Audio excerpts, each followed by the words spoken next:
हरे कृष्ण। धर्मराज जी की जय। प्रिय श्रोताओं, जो भी अपने जीवन में समस्त सुखों को पाकर अंत में स्वर्ग लोक की कामना रखते हैं, ऐसे सभी भक्तों को अपने जीवन काल में एक बार धर्मराज जी और उनकी धर्म बहन पोपाबाई की कहानी अवश्य सुननी चाहिए। तो आज के इस वीडियो में हम आपके लिए धर्मराज जी और उनकी बहन पोपाबाई की कहानी लेकर आए हैं और आज से 1 वर्ष तक आपको नियमित इस कहानी को अवश्य ही सुनना चाहिए। एक बार गुणवती नाम की एक ब्राह्मणी थी। वह प्रत्येक दिन नियम से पूजा पाठ और दान पुण्य किया करती, सभी देवी देवताओं का पूजन करती और आए हुए अतिथि का भी यथाविधि स्वागत सत्कार किया करती। पूरे गांव भर में उसका बहुत सम्मान था। उसके घर में 4 बेटे, बहुएं और अनेकों पौत्र थे। घर में खूब धन था और आपस में सभी लोग मिलजुल कर बड़े प्रेम से रहते थे। संक्रांति से ठीक 7 दिन पहले ब्राह्मणी की मृत्यु हो गई। सभी उसके भाग्य की सराहना कर रहे थे कि कैसे गुणवती ने जीवन में अच्छे कार्य किए और भरा पूरा परिवार छोड़कर सारे सुख भोग कर सुहागिन रूप में ही वैकुंठ को गई है। उधर गुणवती की आत्मा को लेने जो यमदूत आए, वे गुणवती को देखकर आश्चर्य में पड़ गए और बोले, माई, तेरा तेज अलौकिक है। तेरे द्वारा किए गए शुभ कर्मों का प्रभाव तो हम स्पष्ट देख पा रहे हैं, लेकिन ऐसा क्या हुआ है? ऐसी कौन सी गलती तुमसे हो गई कि हम यमदूतों के साथ तुम्हें भी मृत्यु यात्रा करनी पड़ रही है? गुणवती भी आश्चर्य में भरकर उनके साथ चल पड़ी। रास्ते में सबसे पहले वैतरणी नदी मिली। यमदूतों ने कहा, हे माई, तुमने गोदान किया है या फिर गौओं के लिए कभी कुछ भी किया हो तो उसे याद करो, वही तुम्हें इस वैतरणी से पार लगाएंगी। गुणवती ने मुस्कुराकर अपने द्वारा किए गए गौदान, गौग्रास के दान को याद किया तो अचानक एक सुंदर सी सफेद गाय ने आकर उसे बड़े आराम से वैतरणी से पार उतार दिया। थोड़ी दूर चलते ही गुणवती को भूख और प्यास सताने लगी तो उसने अपने अन्नदान और जलदान को याद किया और स्मरण करते ही उसकी भूख प्यास कुछ ही क्षणों में मिट गई। रास्ते में अलग अलग नरकों के मार्ग आए, जिनमें कहीं कहीं कांटों के जंगल थे, कहीं चिलचिलाती धूप, तो कहीं कीड़े मकोड़ों का काटना, तो कहीं चील कौवों का नोचना हो रहा था। जैसे ही गुणवती को कांटे दिखाई दिए, उसने अपने खड़ाऊं, जूते, चप्पल के दान को याद किया तो सारे कांटे गायब हो गए। फिर जब चलते चलते उसे बहुत तेज धूप सताने लगी तो उसने छाता दान याद किया तो बादल हो गए और उसे छांव लगी। थोड़ी ही देर में उसे बहुत जोर की ठंडी लगने लगी तो उसने गर्म वस्त्रों के दान को याद किया तो उसकी सर्दी दूर हो गई। अब कीड़े काटने लगे तो चींटियों के डाले गए भोजन को उसने याद किया तो कीड़े मकोड़ों ने काटना बंद कर दिया। चील कौवे नोचने लगे तो श्राद्ध पक्ष की काक बलि को और पक्षियों को डाले गए अनाज के दानों को याद करने लगी और बड़ी प्रसन्नता से वह ये सब पार कर गई। नरक के सभी रास्तों से गुजरकर वह धर्मराज जी के महल तक पहुंच गई। महल में सोने के सिंहासन पर भगवान नारायण के स्वरूप में धर्मराज जी धरती के मनुष्यों का न्याय कर रहे थे। गुणवती को देखकर धर्मराज जी ने बड़े प्रेम से उसका स्वागत किया, उसे बैठने को दिया। फिर गुणवती ने हाथ जोड़कर धर्मराज जी से अपना अपराध पूछा। गुणवती ने कहा, हे धर्मराज जी, मैंने ऐसा कौन सा अपराध किया है? तब धर्मराज जी ने कहा, गुणवती, तुम तो अत्यंत पुण्यात्मा स्त्री हो। तुमने अपने जीवन काल और पहले के जन्मों में भी पुण्य कर्म ही किए हैं, लेकिन तुमने कभी भी मेरी और मेरी बहन पोपाबाई की कथा नहीं सुनी। मैं धर्मराज भगवान नारायण का ही स्वरूप हूँ और व्यक्ति के धर्म अधर्म का लेखा जोखा रखता हूँ। व्यक्ति अगर मुझ में आस्था नहीं रखता, मेरी पूजा आराधना नहीं करता, तब मेरी बहन पोपाबाई उसे स्वर्ग में जाने का रास्ता नहीं देती। ये सुनकर गुणवती ने धर्मराज जी से पुनः 7 दिन के लिए धरती लोक पर वापस भेजने के लिए प्रार्थना की, ताकि वह धरती लोक पर जाकर धर्मराज जी और पोपाबाई की कहानी सुनकर उजमन करके वापस आ सके। पुण्यात्मा गुणवती को धर्मराज जी ने पुनः धरती पर जाने की आज्ञा दे दी। उधर गुणवती के पुनर्जीवित होने की खुशी में पूरा गांव खुशी से झूम उठा, लेकिन गुणवती ने उन्हें अपने आने का कारण बताया और हाथ में गेहूं के दाने लेकर सबको धर्मराज जी और पोपाबाई की कथा सुनाने लगी। पहले दिन की कथा के बाद गेहूं के उन दानों को लेकर वह सबसे पहले अपनी बड़ी बहू के पास गई और बोली, बेटी, ये गेहूं के दाने तिजोरी में रख दे। बड़ी बहू बोली, माँ जी, अभी तो मैं काम कर रही हूं, आप खुद ही कहीं भी रख दो। तब गुणवती दूसरी बहू के पास गई, उससे भी यही कहा, तो उसने आव देखा न ताव गेहूं के कुछ दाने लेकर मुंह में डाल लिए और बोली कि माताजी, इन गेहूं के दानों में ऐसा क्या विशेष है? हमारे घर में तो पहले से ही खूब अनाज भरा है, कहीं से भी उठाकर तिजोरी में रख दूंगी। बचे हुए दाने लेकर गुणवती अब की बार तीसरी बहू के पास गई, तो उसने पास ही खड़े अपने भाई को वो गेहूं के दाने दे दिए और कहा, भाई, मुझसे तो चीजें खो जाती हैं, मैं तो चीजें रखकर भूल जाती हूँ, ले तू ही संभाल इन्हें। ऐसा कहकर छोटी बहू ने वो दाने अपने भाई को दे दिए। उनमें से कुछ बचे हुए दाने गुणवती ने अपनी चौथी और सबसे छोटी बहू को ले जाकर दे दिए।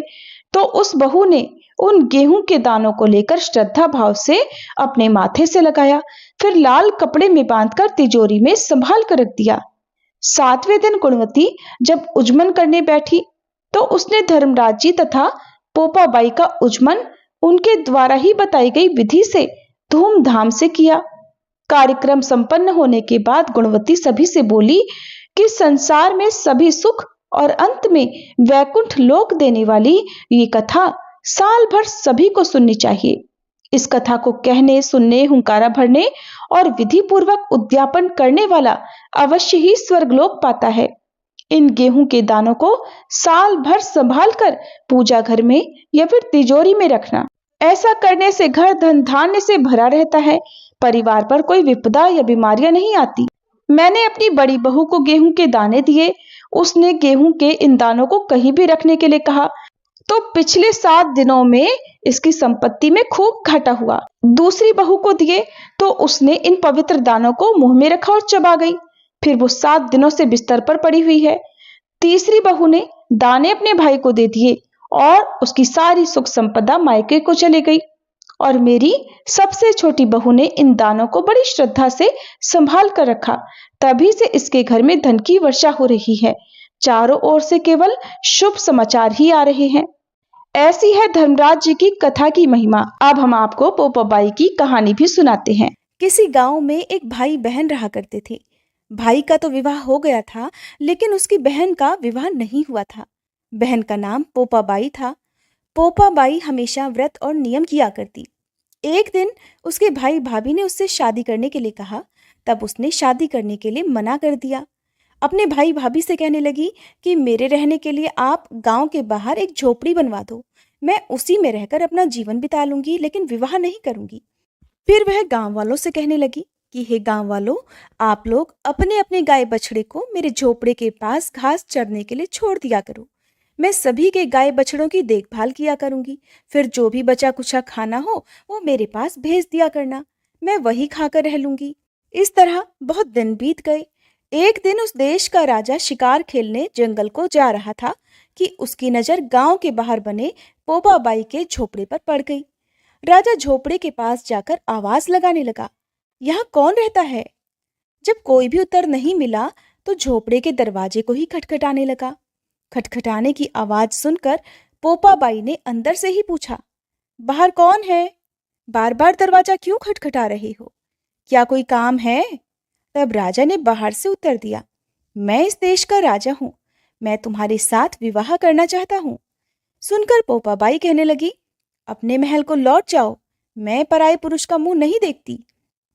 लेकिन राजा ने उसकी बात पर ध्यान नहीं दिया और वह बलपूर्वक पोपाबाई को उठाकर अपने घोड़े पर बिठाकर अपने महल की ओर चल पड़ा। पोपाबाई ने राजा को श्राप दे दिया, हे राजा, जा, तेरा राजपाट सब नष्ट हो जाएगा।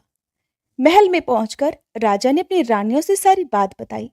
सारी बात सुनकर रानियों ने राजा से अनुरोध किया कि पोपाबाई को सही सलामत उसकी झोपड़ी में छोड़ आए। फिर रानियों के कहे अनुसार राजा पोपाबाई को उसकी झोपड़ी पर छोड़ने के लिए चल पड़ा। रास्ते में पाप की नदी आई जिसमें राजा डूब गया। पोपाबाई मृत्यु के बाद धर्मराज जी के दरबार में पहुंची। वहां धर्मराज जी ने उसे स्वर्ग का राज दिया। किसी गांव के एक सेठ सेठानी की मृत्यु हुई, तब वे दोनों भी मृत्यु लोक से स्वर्गलोक को आए, लेकिन स्वर्ग का दरवाजा बंद पड़ा था। उन दोनों ने धर्मराज जी से स्वर्ग का द्वार खोलने के लिए विनती की। तब धर्मराज जी कहने लगे कि इस द्वार पर तो पोपाबाई का राज है। सेठ सेठानी कहने लगे, हम पोपाबाई को नहीं जानते। तब धर्मराज जी ने कहा कि मैं तुम दोनों को 7 दिन के लिए मृत्यु लोक में अर्थात धरती लोक में वापस भेजता हूँ। वहां जाकर 8 खोपरा से राई भरकर 5 कपड़ा ऊपर रखकर कहानी सुनना और उद्यापन करना और इस प्रकार कहना, राज है पोपाबाई का, लेखा लेगी राई राई का, बोलो पोपाबाई की जय। ऐसी मान्यता है कि पोपाबाई मनुष्य के सभी छोटे से छोटे कर्मों का भी ध्यान रखती हैं और जो भी इस कथा को सुनता है, कहता है, हुंकारा भरता है या दूसरों को सुनाता है, पोपाबाई उनके सभी अपराध क्षमा करके उन्हें भी स्वर्ग में प्रवेश देती हैं। इन दोनों ही कथाओं का शुभारंभ मकर संक्रांति, वसंत पंचमी या फिर किसी भी शुभ दिन से किया जा सकता है और उसके बाद से लगातार ये कथाएं 1 वर्ष तक सुनी जाती हैं। यदि साल भर ना सुन सके तो 6 महीने ना सुन सके तो सवा महीने भी ना सुन सके तो 7 दिन और 7 दिन भी ना सुन सके तो एक ही दिन अवश्य सुने और सुनकर उज्जमन कर दे। कथा प्रारंभ करने के लिए हाथ में गेहूं के कुछ दाने लेकर धर्मराज जी और पोपाबाई को मन ही मन प्रणाम करके फिर कथा सुने। पहले दिन लिए गए गेहूं के दानों को लाल साफ कपड़े में बांधकर तिजोरी में या मंदिर में संभाल कर रख दें। जितने समय तक ये गेहूं के दाने कपड़े में बंधे हुए किसी पवित्र जगह पर रखे रहते हैं, तब तक घर पर किसी भी प्रकार की विपदा नहीं आती। घर में सुख समृद्धि और धन धान्य में वृद्धि होती है। इसलिए कम से कम साल भर तक इस कथा को सुना जाता है। फिर गेहूं के दानों को घर में रखा जाता है। फिर नित्य नियम से कथा सुनी जाती है और उद्यापन में किसी ब्राह्मण को वस्त्र, कंबल, छाता, टॉर्च, चप्पल, धातु की धर्मराज जी की प्रतिमा, सोने का सूरज, चांदी का चंद्रमा, चांदी की नाव, चांदी की सीढ़ी, तांबे का लोटा दान में दिया जाता है या फिर भोजन कराकर और भोजन के साथ में भेंट दान दक्षिणा दे। ये सामान उपलब्ध ना हो सके तो प्रतीक के रूप में दक्षिणा भी दी जा सकती है। अगर कोई ब्राह्मण ना मिले तो किसी भी मंदिर में ये सामग्री धर्मराज भगवान जी के निमित्त करके भी दान में दी जा सकती है। और पोपाबाई की कथा का शुभारंभ हाथ में राई के दाने लेकर किया जाता है और उज्जमन में 4 सूखे नारियल, जिन्हें खोपरा या गोला भी कहते हैं, उनको 2 टुकड़ों में इस प्रकार से तोड़ें कि उसके 8 हिस्से बन जाएं और इन 8 टुकड़ों को आप सुहागिनों को या फिर किसी मंदिर में दे दें। सुहागिनों को देते समय सुहाग की सामग्री भी भेंट स्वरूप जरूर दें। भगवान से कुछ भी छुपा हुआ नहीं है और भगवान सबकी सामर्थ्य भी जानते हैं। अगर आपकी सामर्थ्य है तो आप उज्जमन को बहुत अच्छी तरीके से और ज्यादा चीजों के साथ भी कर सकते हैं और जिनकी सामर्थ्य नहीं है वे केवल मानसिक रूप से वस्तुओं का ध्यान करके भी उज्जमन कर सकते हैं। इस प्रकार से आप सभी ने इस कथा को सुना है और यदि आपकी श्रद्धा हो तो आज से ही धर्मराज जी और पोपाबाई की कथा सुनने का नियम उठा सकते हैं।